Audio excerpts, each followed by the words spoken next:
programa.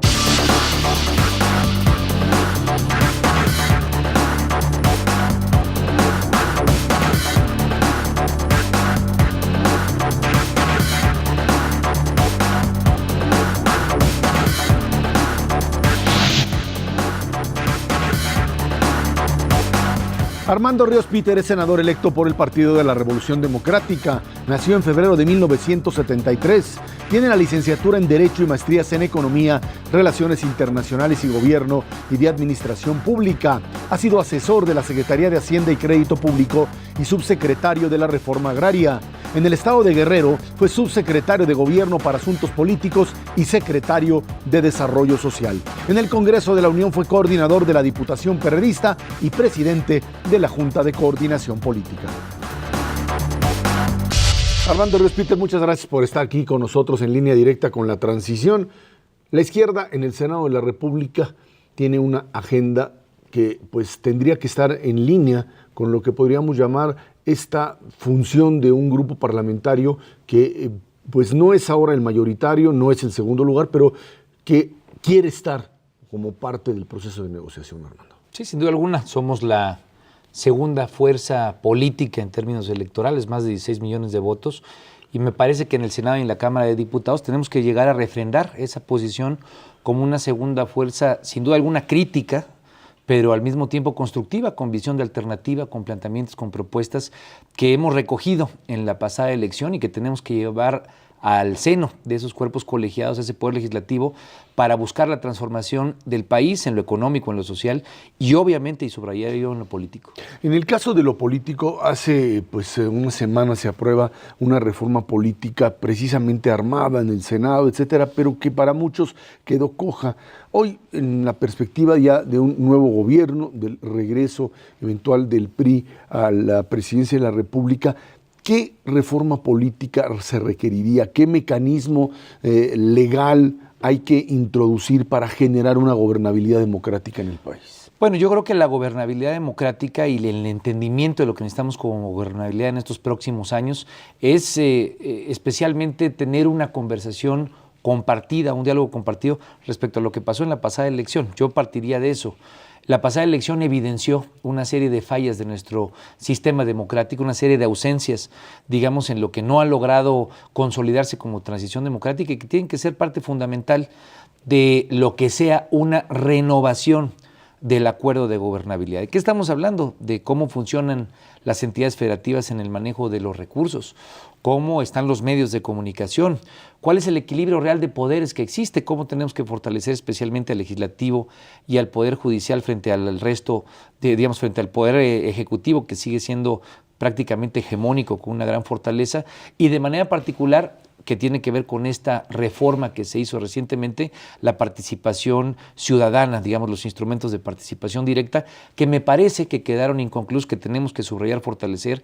Hay temas como la revocación de mandato, la reelección, que quedaron en el tintero y que tenemos que retomar en un todo integral que nos permita pues apuntalar especialmente lo que quedó evidenciado en esta pasada elección, pero sobre todo cómo podemos pues consolidar una transición que no termina por acabar. Cuando se habla de una posición de izquierda en el Senado de la República, hablar de la izquierda es hablar de que justicia social, democracia, ¿qué la hace diferente de los otros grupos?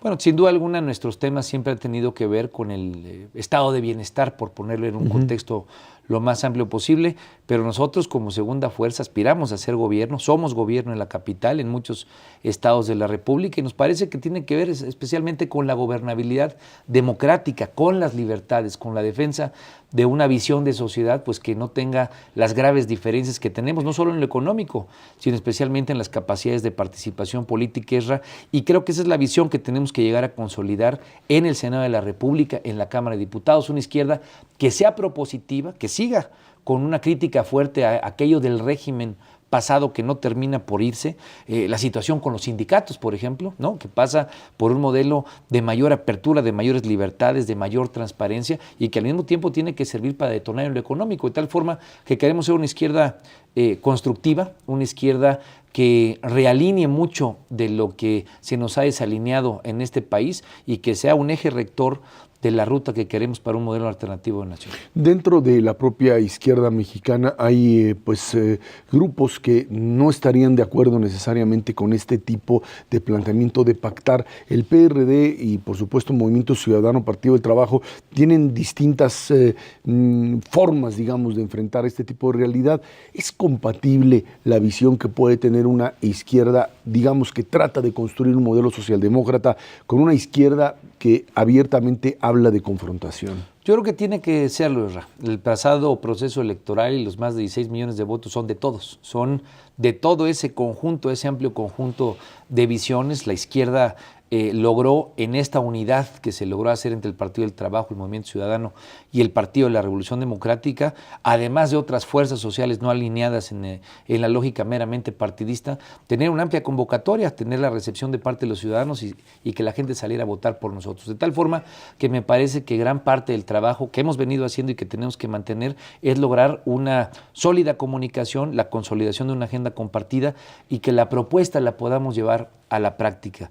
Hay que apostarle precisamente a esa unidad de la izquierda para garantizar primero una fortaleza que nos permita mantener presencia frente a esos que fueron nuestros votantes y a partir de la propuesta, la construcción y la búsqueda de alianzas y de nexos con otras fuerzas políticas, pues ser una segunda fuerza que se convierte en primera fuerza política. Esto implica necesariamente también cambiar muchas cosas al interior del Partido de la Revolución Democrática. Por supuesto, yo creo que las prácticas al interior del PRD han estado bajo la lupa en los últimos 6 años. Nos parece indispensable mantenerlas en esa lógica, pero seguir proponiendo para avanzar que la lógica interna no se vuelva una lógica muchas veces más conservadora, ¿no?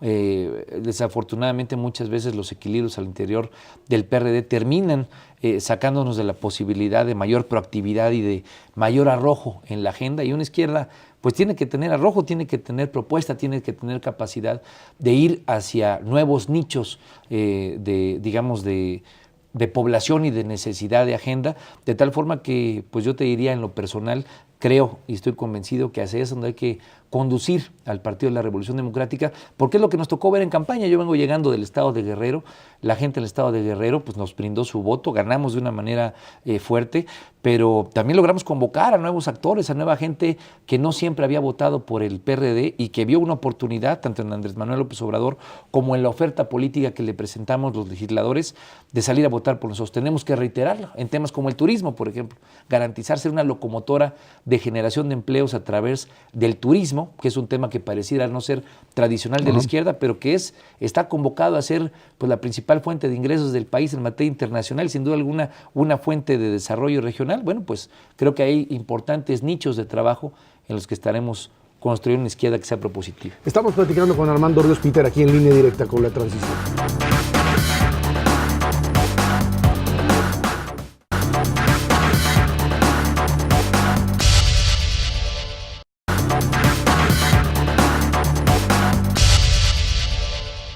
Armando Ríos Peter, en este transformar de la izquierda mexicana, la hemos visto muy ligada siempre a liderazgos, pues muchos de caudillo, ya sea Cuauhtémoc Cárdenas, López Obrador. Hoy se habla de una figura que pues veremos dónde queda, Marcelo Ebrard. La izquierda tiene que seguir apostando por caudillos, tiene que seguir pensando en que son esos liderazgos fuertes los que hay que de alguna manera sostener. ¿Cómo ves esta relación entre partido y líderes? Hasta se habla de líder moral, le dicen de Cuauhtémoc Cárdenas. Yo creo que es una relación de equilibrio. Sin duda alguna, los nombres que tú mencionas son nombres importantes y trascendentes porque han logrado consolidar no solamente en la visión ideológica, sino con los hechos. Los 3 que tú mencionas, pues han sido quienes han logrado la transformación de la capital del país, de la Ciudad de México, Cuauhtémoc Cárdenas, Andrés Manuel López Obrador, Marcelo Ebrard, quienes con hechos han dejado evidencia, no solamente en el discurso, sino en la administración pública y las políticas públicas que hemos implementado, que la izquierda tiene un planteamiento. Me parece que esa fortaleza que ellos le dan, digamos, a la izquierda, no la podemos desmerecer. No podemos desmerecer el importante caudal de votos que Andrés Manuel López Obrador, aun cuando muchos le apostaban a que no iba a lograr trascender en la campaña, pues logró sacar, mantener un planteamiento y una solidez y una fortaleza que nos da, digamos, como actor. pero yo estoy convencido que nuevos liderazgos y la emergencia de una visión de mucho mayor participación, especialmente en coordinación con la sociedad, que creo que es uno de los principales temas que hemos perdido en el PRD y que tenemos que volver a reivindicar, el tema y la cercanía con los movimientos sociales, con las necesidades que tiene la gente en materia de vivienda, en materia de salud, en materia de educación. Ahí es donde hay una importante oportunidad y necesidad de que surjan nuevos liderazgos y que tengamos un sano equilibrio entre la experiencia, la fortaleza y el liderazgo que merecen esos nombres, junto con otros que seguramente hay en la izquierda, pero al mismo tiempo una presencia de liderazgos especialmente jóvenes, que hay que apostarle en todo el territorio del país si lo que queremos es ser gobierno, como lo que estamos en posibilidad de ser, no solamente ganar la Cámara el próximo 2015, sino obviamente volver a ser competitivos y ganar los espacios que nos hemos merecido. Ahora, en este momento la izquierda tiene que definir claramente a dónde quiere ir y qué es lo que quiere hacer. Por un lado está el planteamiento de López Obrador de cuestionar el proceso electoral, llevarlo a tribunales, cuestionar, por supuesto, el manejo que el PRI hizo de la elección y, por otro lado, por supuesto, el validar la elección de senadores, que ya está aceptada, la elección de diputados, lo que sucedió en la Ciudad de México, y seguir adelante. ¿Hasta dónde generar un mecanismo de cuestionamiento? ¿Hasta dónde presionar o volver a repetir el escenario 2006 de movilizaciones sociales? Bueno, me parece que el cuestionamiento que estamos haciendo no solamente es legítimo, sino es legal, está totalmente apegado a la vía institucional y yo personalmente lo veo como algo sumamente positivo.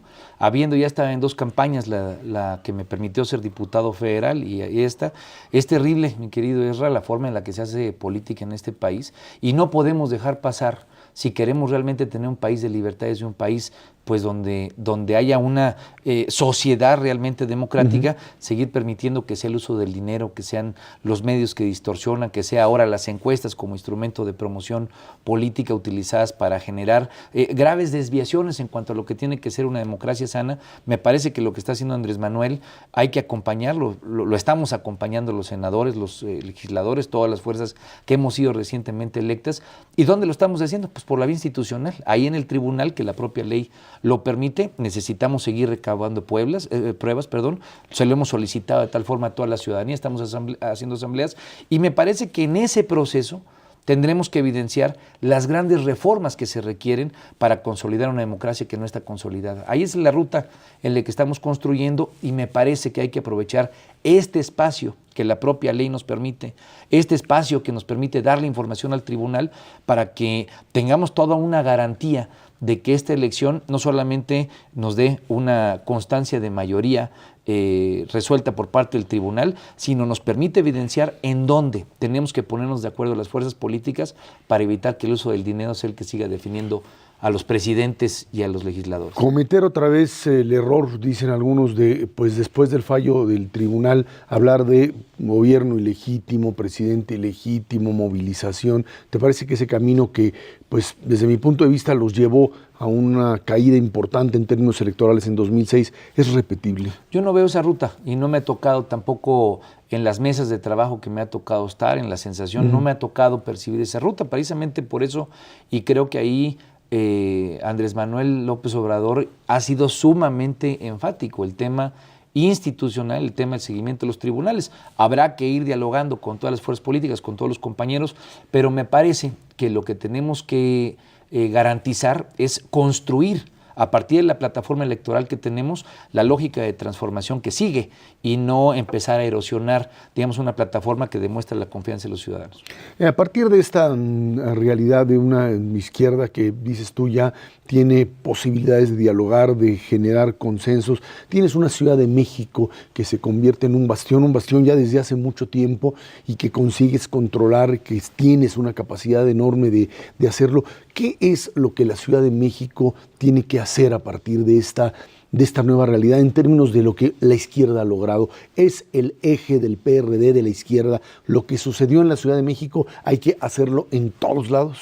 Bueno, a mí me parece que entendiendo que hay diferencias regionales y obviamente lógicas muy distintas entre una ciudad como la de México y el mismo Acapulco o Guerrero, hablando de mi estado, entendiendo esas diferencias, yo creo que hay propuestas que con gran solidez nos permiten hacerlas replicables. La masificación del transporte, por poner un simple ejemplo, el tema de la apuesta del Metrobús, autobús, lo estamos replicando en el estado de Guerrero, en la ciudad de Acapulco, lo buscamos hacer en Chilpancingo, porque ahí es donde está el bienestar de la gente, ahí es donde hay ejemplos muy concretos de que se pueden hacer propuestas que trasladadas a otros espacios pues garanticen mejora para la gente. Sin duda alguna, la capital seguirá siendo un referente importante en materia de competitividad, en materia de diálogo con los empresarios, pero también en políticas públicas que nos permitan aterrizar de manera universal frente a la gente beneficios. Ahí está el tema de los adultos mayores que se tradujo y que se convirtió en un beneficio de carácter universal en el país, y creo que ahí es a donde la Ciudad de México puede seguir siendo un referente importante. Aspiramos a ganar pues todas las entidades de la República en las que tengamos que competir. Tenemos que tener buenos ejemplos de cómo hemos hecho las cosas en otros lugares, y bueno, la Ciudad de México sin duda alguna es una buena vitrina para poder explicar ese éxito que puede significar el triunfo de la izquierda. ¿Ves a un Marcelo Ebrard en algún lado después de del que termine este periodo al frente de la jefatura de gobierno? Bueno, sin duda alguna como un referente importante, un referente que durante estos últimos 6 años permitió tener la ciudad más competitiva con la mejor atención al tema social, la disminución de las disparidades a través de las políticas públicas, la Red Ángel, etcétera. Sin duda alguna, Marcelo seguirá siendo un referente importante, sobre todo con un gran ánimo a nivel de la República, con una buena presencia que permitió en la proyección de una buena conducción de la Ciudad de México, pues tener un liderazgo que tendrá que mantenerse vigente. Estamos platicando con Armando Ríos Peter aquí en Línea Directa.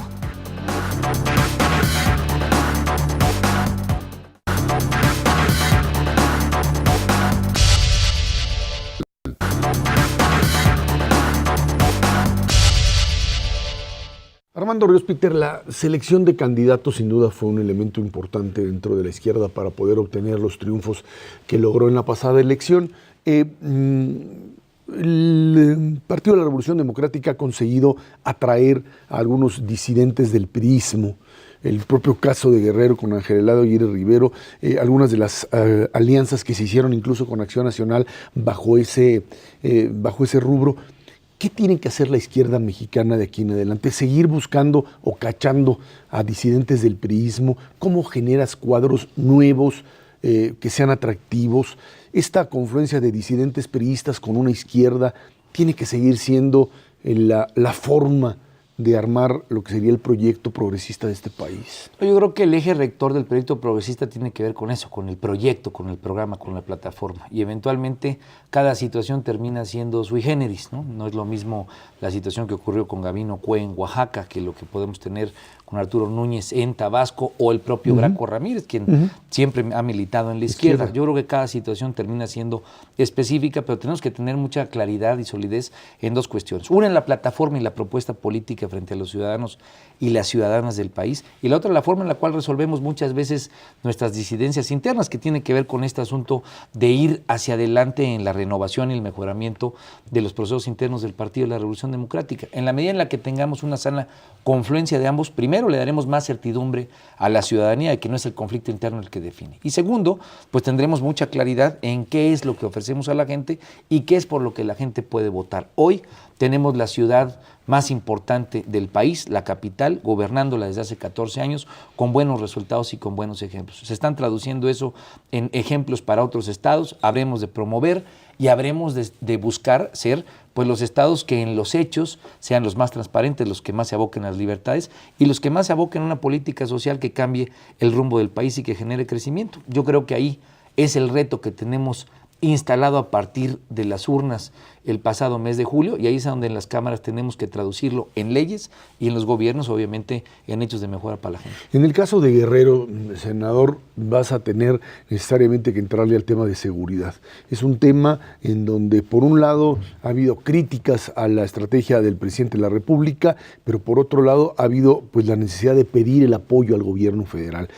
¿Qué se hace en un estado como Guerrero para volverle a garantizar, ya no te digo Acapulco solamente, sino el resto de la entidad, pues lo que serían estándares mínimos de seguridad para poder seguir progresando? Pues en materia de seguridad tenemos que hacer una revisión muy profunda, muy puntual de lo que ha sido la política de seguridad estos años. Yo estoy convencido que tendrá que ser frente al gobierno que el Tribunal Electoral defina al que llegue. Tendremos que garantizar una revisión, un gran acuerdo nacional en términos de lo que sea la política de seguridad. Poniendo el ejemplo del estado de Guerrero, va a ser muy complicado que nosotros no tengamos dependencia de la autoridad federal o de la relación con la fuerza federal por las propias insuficiencias que se tienen en el marco estatal, y esto lleva tiempo. Tiene que haber un programa de seguimiento, de consolidación, de mejora, de preparación, de capacitación de los cuerpos estatales que garanticen, obviamente, pues la sustitución de elementos que actualmente solamente puede brindar las fuerzas federales. Pero eso tiene que ver con más presupuesto, eso tiene que ver con mejores instrumentos de coordinación. Nosotros le estamos apostando, y lo planteamos en nuestra plataforma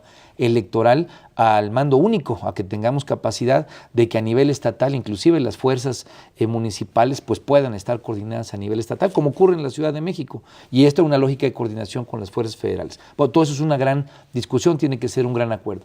Pero nada va a ser posible, esto me permitió constatarlo el proceso de andar en campaña, de andar en las colonias, en Acapulco, en Zihuatanejo, en Iguala, si no le metemos al tema de renovar la relación del gobierno con los gobernados y especialmente la recomposición del tejido social.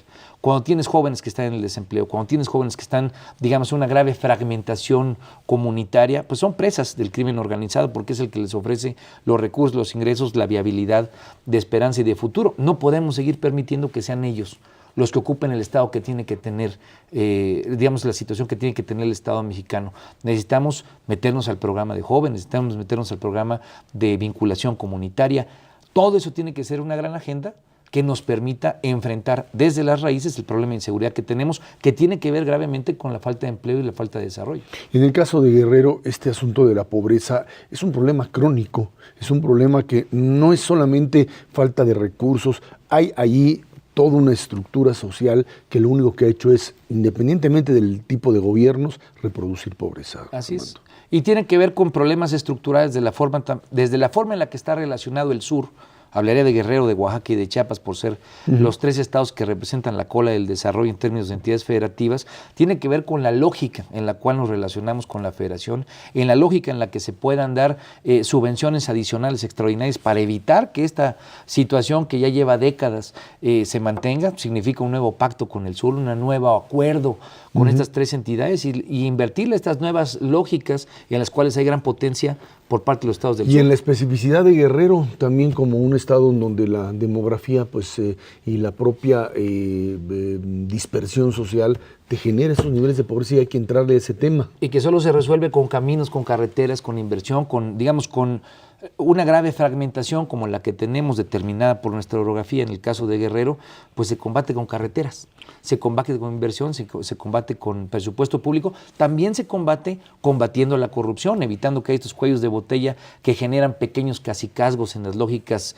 municipales, pero bueno, pues atendiendo esto en doble sentido. Presupuesto y obviamente mejora en términos de gobernabilidad democrática. Armando Respiter, si tú vieras, digamos, lo que sería el camino de la izquierda en los próximos 6 años y tuvieses que definir cómo llegar al 2018, con qué tipo de liderazgos, qué izquierda, una izquierda no clientelista, ¿cuál es tu modelo y la figura que tendría que llegar a competir por la presidencia de la República en 2018? Ya me la pues muy complicada en apostar una figura, pero sí te plantearía cuál es el tipo de modelo que tenemos que garantizarle a la ciudadanía. Tenemos que garantizar ser una izquierda proactiva, una izquierda constructiva, una izquierda que proponga, una izquierda que frente a planteamientos que existan rebase en todos los términos por la potencia que pueda tener la alternativa que esté presentando. Si es en lo educativo, si es en salud, tener capacidad de ir mucho más allá de los modelos tradicionales. Yo creo que estos dos ejes que tienen que ver con gobernabilidad democrática,